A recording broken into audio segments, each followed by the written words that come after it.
Morning students, आज हम discuss करेंगे electrode potential, standard electrode potential, cell potential या फिर ईएमएफ ऑफ द सेल और स्टैंडर्ड हाइड्रोजन इलेक्ट्रोड। तो सबसे पहले इलेक्ट्रोड पोटेंशियल तो मैंने आपको लास्ट क्लास में बता दिया था कि इलेक्ट्रोड पोटेंशियल क्या होता है। इलेक्ट्रोड पोटेंशियल क्या होता है, जैसे आपकी एक सॉल्यूशन है कोई, उसमें एक इलेक्ट्रोड है, ठीक है, मान लो Zn की इलेक्ट्रोड है, ठीक है, और यहाँ पे कोई सॉल्यूशन है, ठीक है। जब Zn मेटल आयन से इलेक्ट्रॉन टूट के सॉल्यूशन में जाने लगे, मतलब Zn2 पॉजिटिव में कन्वर्ट होने लगेगा, ठीक है, तो यहाँ पे एक पोटेंशियल जनरेट होगा, ठीक है, उसी को हम इलेक्ट्रोड पोटेंशियल बोलेंगे। उसके बाद है स्टैंडर्ड इलेक्ट्रोड पोटेंशियल। ये भी सेम इलेक्ट्रोड पोटेंशियल की तरह ही होता है, कोई डिफरेंस नहीं होता, बस इसमें ये होता है कि concentration of the all species taken unity at standard temperature, और स्टैंडर्ड टेम्परेचर क्या होगा 298 केल्विन, ठीक है। यहाँ पे बस स्टैंडर्ड कंडीशन ली गई है।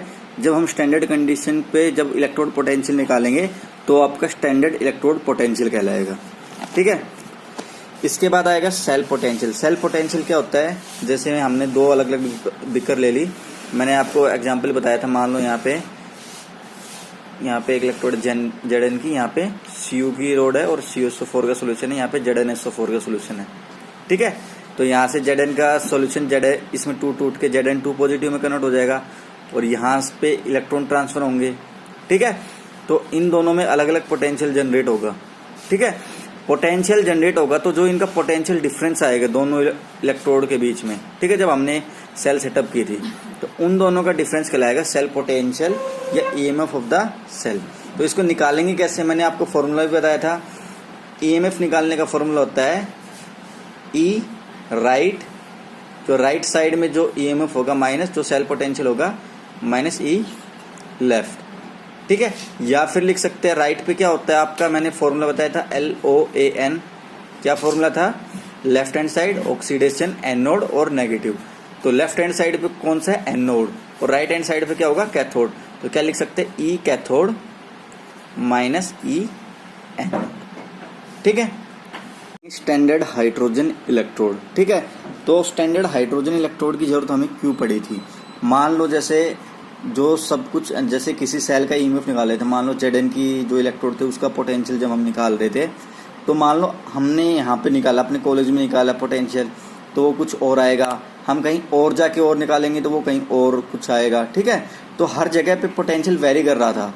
फिर हमने एक स्टैंडर्ड हाइड्रोजन इलेक्ट्रोड लिया जिसका पोटेंशियल बिल्कुल स्टैंडर्ड होगा, फिर उसके रेफरेंस में अब हम हर इलेक्ट्रोड का पोटेंशियल निकालेंगे, ताकि जो पोटेंशियल आए या फिर सेल पोटेंशियल, रिडक्शन पोटेंशियल जो भी आएगा वो आपका कांस्टेंट रहे बिल्कुल, ठीक है।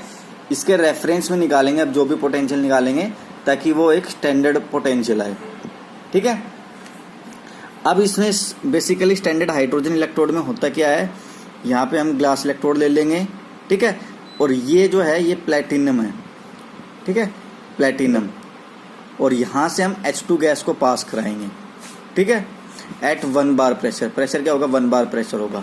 और यहाँ पे जो नीचे है सॉल्यूशन ले लेंगे 1 मोलर का, 1.00 मोलर का HCl का सॉल्यूशन ले लेंगे, ठीक है।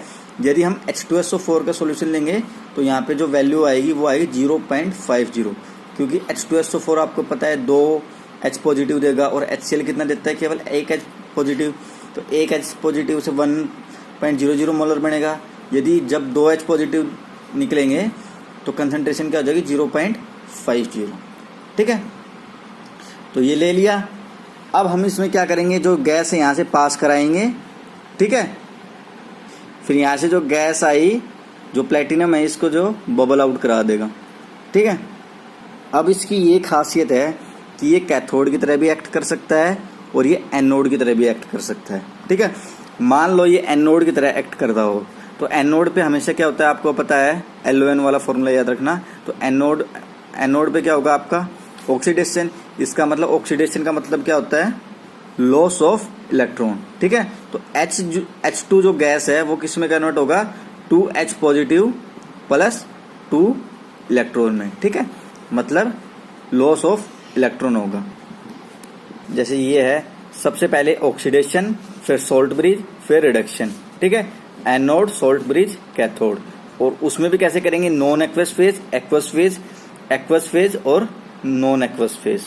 ठीक है, तो नॉन एक्वस फेज में क्या होगा आपका, जैसे मतलब पानी नहीं होना चाहिए बस, ठीक है, और फिर एक्वस फेज, फिर एक्वस फेज, फिर नॉन एक्वस फेज। अब इसमें देखो ये जो गैस है, गैस तो एक्वस फेज नहीं है, तो ये नॉन एक्वस फेज है, तो सबसे पहले प्लेटिनम आएगा, फिर नॉन एक्वस फेज, फिर आपका H पॉजिटिव। ठीक है, और आपको पता है इसका जो सेल पोटेंशियल होगा, स्टैंडर्ड पोटेंशियल होगा, वो आपका 0 होता है। ठीक है, अब मान लो ये किसकी तरह एक्ट करे, कैथोड की तरह एक्ट करे। कैथोड पे क्या होगा आपका, रिडक्शन। रिडक्शन मतलब गेन ऑफ इलेक्ट्रॉन, तो 2H पॉजिटिव 2 इलेक्ट्रॉन गेन करके क्या बना देंगे, H2। अब इसकी रिप्रेजेंटेशन की ऐसे होगी अपोजिट तरीके से, H positive aqueous, H2 gas, फिर प्लेटिनम।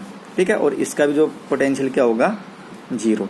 अब मान लो एग्जांपल लेके बताता हूँ कि अब ये इसके रिलेटिव में कैसे लेंगे। ठीक है, आपको पता है इसका जो पोटेंशियल आएगा ई नोट सेल, वो आपका 0 आ रहा है। ठीक है, तो मान लो हम Zn की जो ले लेते हैं, सॉरी Cu की ले लेते हैं, Cu का मान लो हमें पोटेंशियल निकालना है। ठीक है, ठीक है, तो कैसे, सबसे पहले तो सेल रिप्रेजेंटेशन कैसे, प्लेटिनम, H2 गैस, फिर H2 एक्वस, और फिर यहाँ पे Cu सॉल्ट फ्री, Cu और Cu। ठीक है, अब ई नोट सेल कैसे निकालेंगे, आपको पता है ई नोट राइट माइनस ई नोट लेफ्ट, तो राइट के साइड कौन सा है, Cu का हमें पता है Cu का, और ध्यान रखना Cu का हम पोटेंशियल डिफरेंस लेंगे। ठीक है, हम किसी एक पर्टिकुलर इलेक्ट्रोड, जैसे किसी भी पर्टिकुलर का पोटेंशियल नहीं निकाल सकते, हम केवल पोटेंशियल डिफरेंस निकाल सकते हैं कि भाई इन दोनों के बीच में पोटेंशियल डिफरेंस कितना होगा। हम एक पर्टिकुलर सेल का पोटेंशियल कभी नहीं निकाल सकते। ठीक है, तो ये इनका जो है पोटेंशियल डिफरेंस निकालेंगे हम, तो उसका पोटेंशियल डिफरेंस होता है 0.34, ये हमें पता होगा। ठीक है, वो हम सेल रिप्रेजेंटेशन करके सेल लगा के निकाल भी सकते हैं।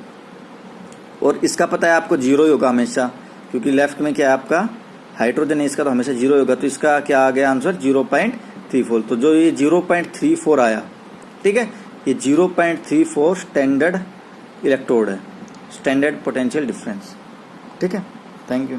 मान लो हमें जो आपकी पूरी रिएक्शन थी Zn प्लस Cu2 पॉजिटिव, जो रिडक्स रिएक्शन थी, ठीक है, अब हमें Cu का तो पता चल गया भाई क्या आएगा उसका पोटेंशियल, अब हमें मान लो Zn का निकालना है। ठीक है, तो Zn का कैसे निकालेंगे, सिंपली वैसे ही Zn का जो पोटेंशियल डिफरेंस होता है वो होता है ई नोट सेल माइनस 0.76। ठीक है, तो ई नोट सेल निकालेंगे, तो ई नोट सेल निकालेंगे तो ई नोट राइट माइनस ई नोट लेफ्ट। ठीक है, तो यहाँ पे Zn का क्या हो रहा है, ऑक्सीडेशन, तो और Cu का क्या हो रहा है, रिडक्शन।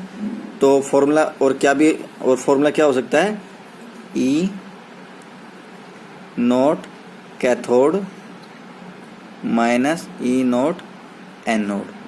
ठीक है, तो आपको पता है कैथोड पे क्या होता है, रिडक्शन होता है, और एनोड पे क्या होता है, ऑक्सीडेशन। और रिडक्शन किसका हो रहा है, Cu का, तो सबसे पहले Cu का पोटेंशियल रखेंगे, फिर ऑक्सीडेशन किसका हो रहा है, जो एनोड पे होता है वो Zn का हो रहा है, उसका पोटेंशियल रख देंगे, तो ई नोट सेल क्या आ जाएगा आपका 1.10। ठीक है, थैंक यू।